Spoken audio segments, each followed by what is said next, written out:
Namo Buddhaya, salam kebajikan. Kami dari tim 8, mata kuliah pengembangan sumber daya manusia dalam teknologi pendidikan Universitas Negeri Jakarta semester 113. Di sini kami akan membahas materi bab 5, yaitu keterampilan-keterampilan coaching dari buku Coaching for Result tahun 2018 karya Bernie Gomulya. Perkenalkan ada Saya Hanif Triwidianto. Saya Farah Tamimah.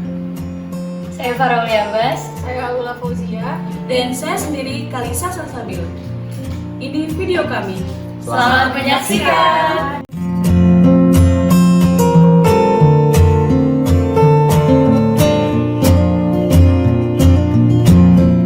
Ya, tentu.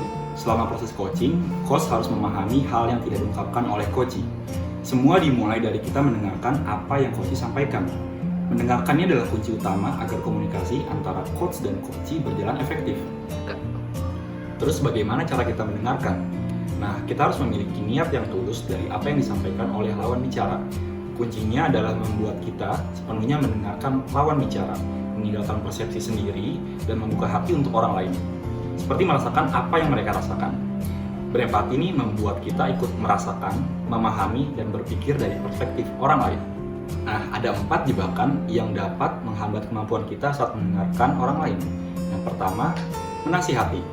Menasihati ini cenderung memberi nasihat berdasarkan pengalaman pribadi. Seperti contoh ilustrasi ini. Iya Bu, jadi seperti itu masalah saya. Itu mah masalahnya sama kayak saya. Jadi kamu gini aja. Nah, yang kedua, menyelidiki. Mengarahkan kita pada kecenderungan untuk terus bertanya seolah-olah menginvestigasi. Seperti contoh seperti ini. Iya Bu, jadi tuh dia semuanya saya yang ngelola Bu. Nah terus si dia gimana? Ya gitu Bu. Terus gimana?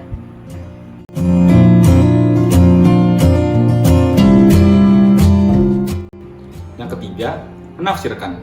Membuat kita memahami motif dari perilaku berdasarkan asumsi diri sendiri atau bersikap subjektif. Contohnya seperti ini. Ya, saya kesulitan Bu dalam pekerjaan. Oh mungkin kamu doang kali yang ngerasa kayak gitu. Atau mungkin kamu nggak bisa atur waktu dengan baik ya. Nah, yang keempat, menilai. Membuat kita berada pada posisi menyetujui atau tidak menyetujui pilihan orang lain. Nah, bahkan hingga melabeli orang tersebut pemalas, pemberontak, dan lain-lain. Contohnya seperti ini. Terlalu banyak tugas yang saya kerjakan dan hasilnya menumpuk dan saya juga nggak bisa lembur. Yang lain aja bisa dan masalahnya sama-sama banyak. Masa kamu nggak bisa? Kamu pemalas ya?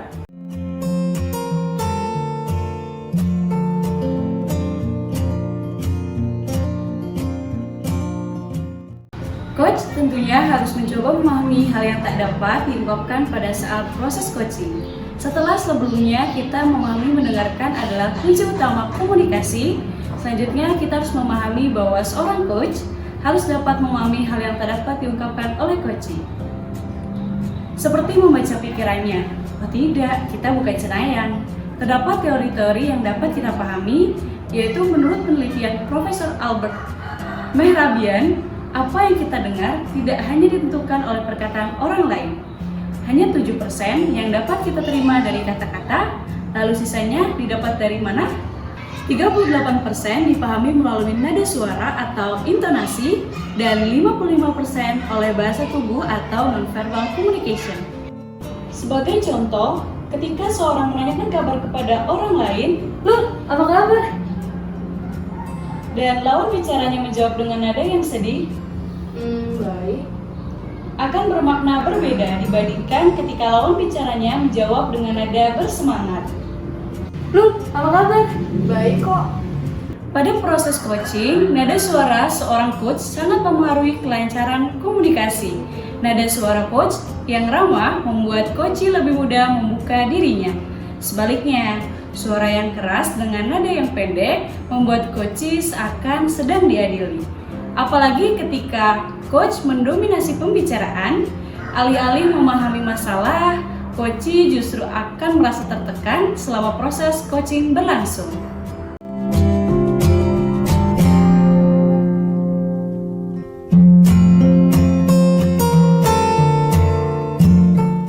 Tentu selain intonasi, komunikasi, terdapat bahasa tubuh yang dapat mempengaruhi proses coaching. Bahasa tubuh yang seperti apa yang dapat mempengaruhi proses coaching tersebut agar berjalan efektif? Salah satunya adalah berjabat tangan. Yang pertama, jabat tangan seperti ikan mati. Tangan hanya menyentuh, tidak menggenggam. Hal ini akan memberikan efek malas, enggan, dan kurang percaya diri terhadap penerima jabatan tangan. Yang kedua, ada jabat tangan terlalu erat.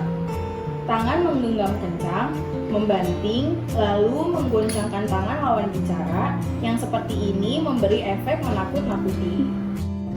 Lantas, bagaimana yang ideal? Jenis jabat tangan inilah yang paling baik, yaitu memegang erat tangan lawan bicara. Tidak hanya jabat tangan, terdapat bahasa tubuh lain yang cukup menarik perhatian. Salah satunya adalah menggigit kuku jari. Menggigit kuku jari ini menjadi penguat sebuah kecemasan atau gugup yang dirasakan oleh orang yang melakukan hal tersebut. Lantas, bagaimana cara untuk mengurangi ketegangan pada saat proses coaching? Mulailah dengan obrolan ringan, seperti membicarakan hobi, acara, atau kegiatan yang dilakukan. Kemudian, barulah coach masuk ke masalah-masalah yang sebenarnya. Seorang coach juga perlu menunjukkan bahasa tubuh yang bersahabat. Saat duduk, hendaknya badan agak condong ke depan, yang menunjukkan ketertarikan Anda pada topik pembicaraan. Tunjukkan mimik wajah tertarik dan berminat pada pembicaraan tersebut. Jangan duduk seperti sedang menduduki kursi kerajaan dengan posisi menyamping 90 derajat.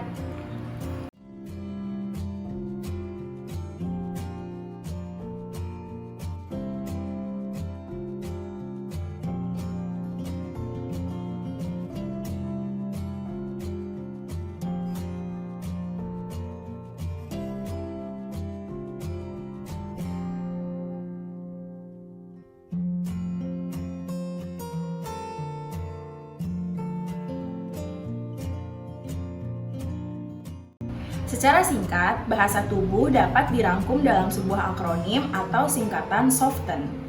S yaitu smile atau tersenyum, O yaitu open posture atau tidak melipat tangan, F forward lean menunjukkan ketertarikan pada lawan bicara, touch atau menyentuh lawan bicara khususnya saat emosi lawan bicara tinggi, E eye contact melakukan kontak mata yang bersahabat, N nod mengangguk-ngangguk.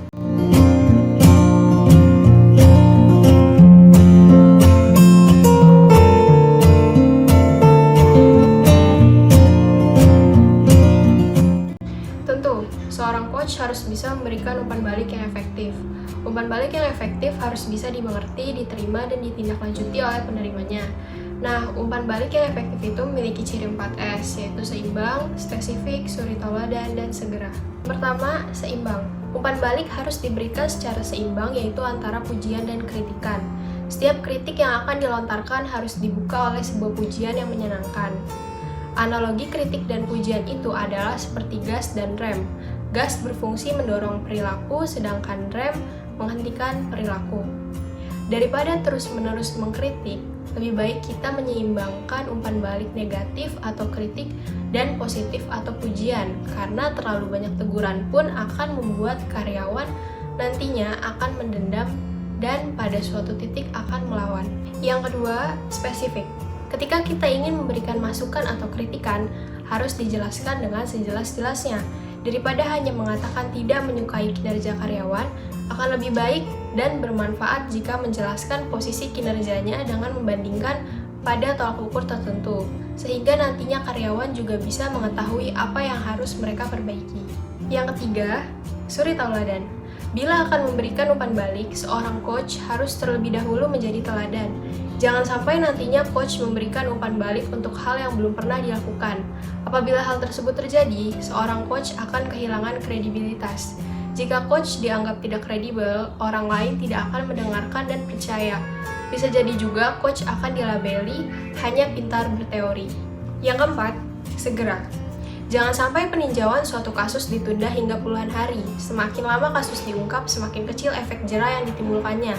Semakin cepat umpan balik dibuat, semakin cepat koreksi dilakukan.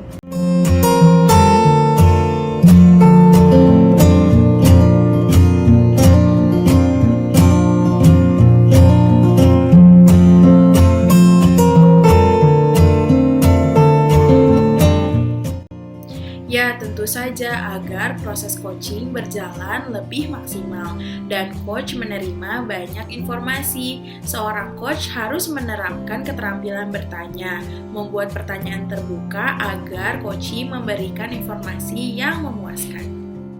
Pertanyaan terbuka biasanya menggunakan kata tanya mengapa dan bagaimana. Sebaliknya, pertanyaan tertutup biasanya menggunakan kata tanya apakah, sudahkah, dan sebagainya. Semakin banyak waktu yang Anda luangkan untuk menanyakan pertanyaan murni, semakin besar juga kemungkinan karyawan Anda untuk menemukan solusi yang kreatif. Coach juga perlu fokus pada tujuan coaching untuk menemukan pertanyaan yang tepat untuk diajukan. Sebagai coach leader, ada 4 jenis pertanyaan yang dapat dipertimbangkan. Yang pertama yaitu pertanyaan memperjelas.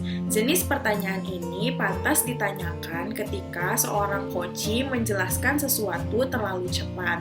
Pertanyaan ini ditujukan agar mengonfirmasikan suatu bahasan.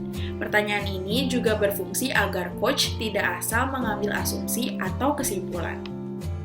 Yang kedua yaitu pertanyaan menghubungkan. Jenis pertanyaan ini berfungsi untuk menghubungkan suatu konsep dengan konsep lainnya.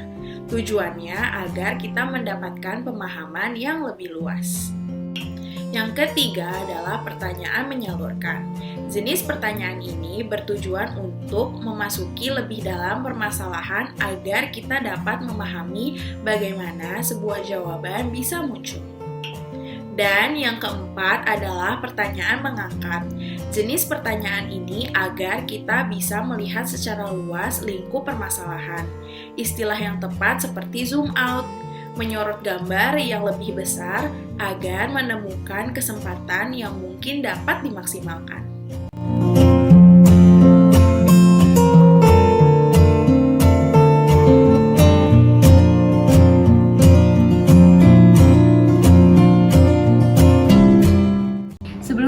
Jawaban dari pertanyaan ini, kita harus mengerti apa itu keterampilan-keterampilan coaching yang sebelumnya dijelaskan.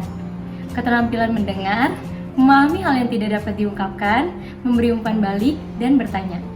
Nah, mendiagnosis adalah keterampilan yang berfungsi mengenali bentuk dan sumber permasalahan karyawan. Secara umum, sumber masalah dalam coaching ada 2, yaitu dalam diri atau internal dan luar diri atau eksternal. Nah, masalah dalam diri bersumber pada 3 aspek, di antaranya pengetahuan, keterampilan, dan sikap. Untuk mengatasi masalah yang berasal dari dalam diri karyawan, terdapat hal-hal yang bisa dilakukan. Untuk pengetahuan, coba tanyakan, apakah dia tahu cara melaksanakan tugasnya? Jika dia menjawab tidak, ajari dia berupa penjelasan dan informasi dan sebagainya. Untuk keterampilan, coba tanyakan, apakah dia mampu melaksanakan tugasnya? Jika ia menjawab tidak, latih dia dengan memberi penugasan dan semacamnya. Untuk sikap, coba tanyakan, apakah dia mau melaksanakan tugasnya? Jika ia menjawab tidak, motivasi dia, beri umpan balik, penghargaan, dan lainnya. Selain dalam diri, masalah juga berasal dari luar diri, yaitu meliputi kurangnya sumber daya, dukungan yang tidak memadai, kondisi yang terbatas, dan sebagainya. Nah, ini ada sebuah kisah lucu yang juga saya kutip dari buku Coaching for Result, karya Bernie Gomulya dan kawan-kawan. Pada suatu hari, di sebuah kantor, seorang pakar coaching menemukan lantai ruangan masih kotor walaupun sudah dibersihkan. Setelah itu, dia memanggil office boy yang biasa bertugas untuk membersihkan lantai tersebut. Dia kemudian melakukan coaching pada office boy ini. Keesokan harinya, saat ia datang pagi hari, ia berharap lantai sudah lebih bersih, tapi ternyata lantai masih juga kotor. Sebagai coach ternama, tentu dia tidak mau dikalahkan oleh seorang OB. Dia pun kembali memanggil untuk coaching. Namun, keesokan harinya tetap tak ada perubahan. Akhirnya, coach tersebut menyelusuri, apa masalah sebenarnya? Usut punya usut, ternyata masalah bukan pada OB, Namun ternyata masalahnya bersumber pada sapu yang tidak diganti sejak 3 tahun lalu. Di sini terlihat bahwa kita perlu menggali akar permasalahan agar menemukan diagnosa dan solusi yang tepat.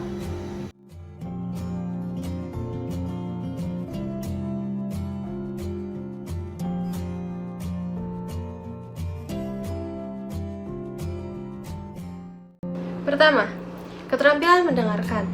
Keterampilan ini perlu diterapkan agar coach merasa dihargai untuk memberikan informasi dan seorang coach juga menerima banyak informasi yang dapat digunakan untuk mengevaluasi proses coaching.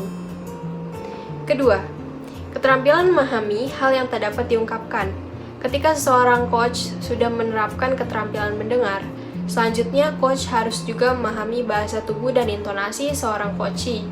Agar coach mendapat banyak maksud dari hal-hal yang tidak diungkapkan oleh coachee. Dari sisi coach, juga keterampilan bahasa tubuh dan intonasi sangat perlu diterapkan. Tujuannya agar coachee merasa dihargai. Ketiga, keterampilan memberikan umpan balik. Keterampilan ini sangat dibutuhkan pada saat proses coaching agar coachee merasa dihargai dalam mengerjakan pekerjaannya. Paham betul akan kesalahan yang harus dievaluasi, memiliki contoh yang baik, dan mendapat peringatan langsung ketika coachee melakukan kesalahan. Keempat, keterampilan bertanya. Untuk menegaskan dan menjelaskan arah dari proses coaching, keterampilan ini sangat perlu untuk diterapkan. Coach dapat menerima informasi yang jelas, proses coaching menjadi terarah dan berfokus pada tujuan, coachee juga jadi dapat mengeksplorasi diri dan idenya. Kelima, keterampilan mendiagnosis. Keterampilan ini sangat diperlukan pada saat proses coaching. Coach tidak boleh asal saja berasumsi atau mendiagnosis suatu permasalahan, karena banyak sekali sumber masalah yang kita tidak tahu sebelum benar-benar menyelidikinya. Jadi, kelima keterampilan tersebut sangat perlu atau mendesak untuk dilakukan pada saat proses coaching.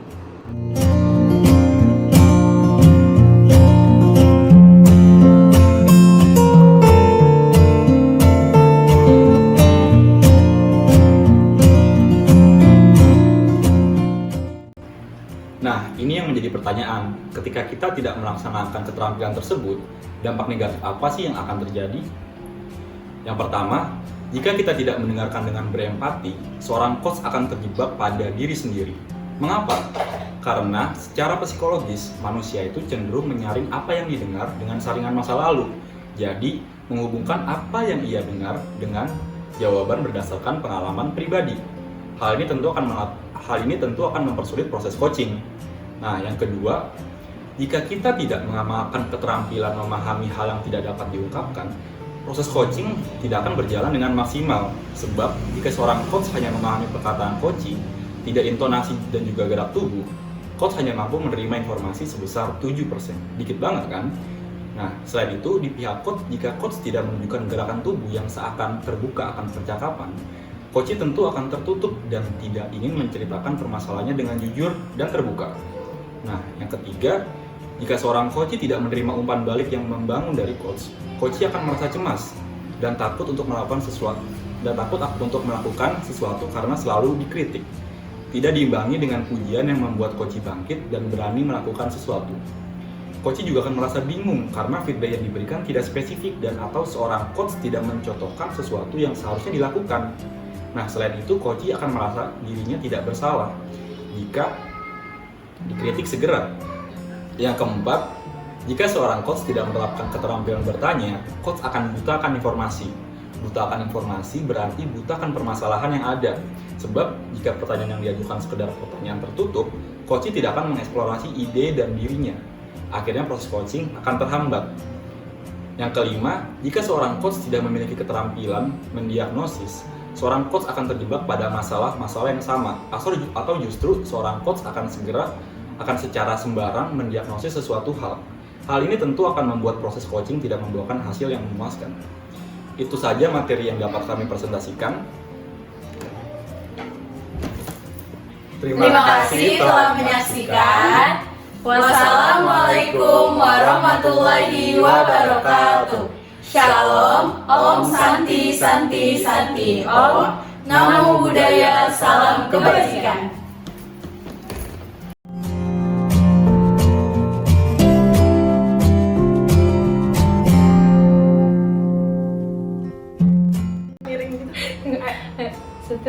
Bincut apa Pak? Iku bincut. Oh ya, 1, 2, 3. Assalamualaikum warahmatullahi wabarakatuh. Shalom.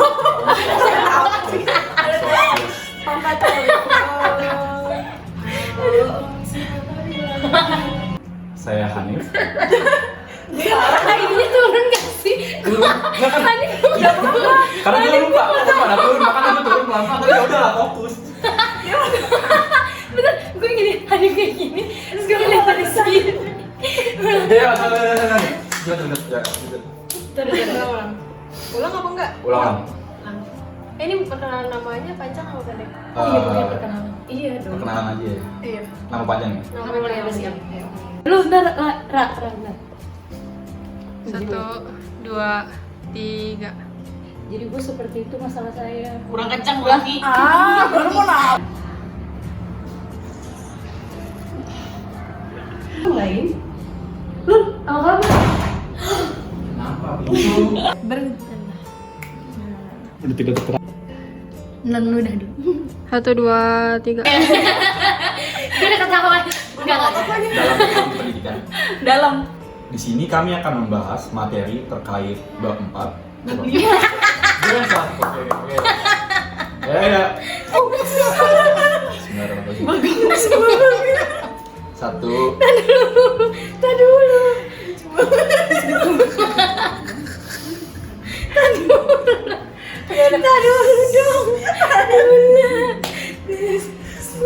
Gue gak bisa liat HP loh ini. Cahaya di gue. Lihat bawahnya aja kalau itu. Parah nih momen. Parah nih momen.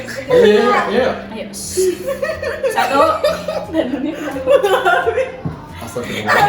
Salah apa sih gue? Ya dalam dari awal kalau gitu. Sebentar lagi selesai. Ayo. 1, 2, 3. Terima kasih telah menyaksikan. Sorry, gue lupa. Ayo, langsung aja.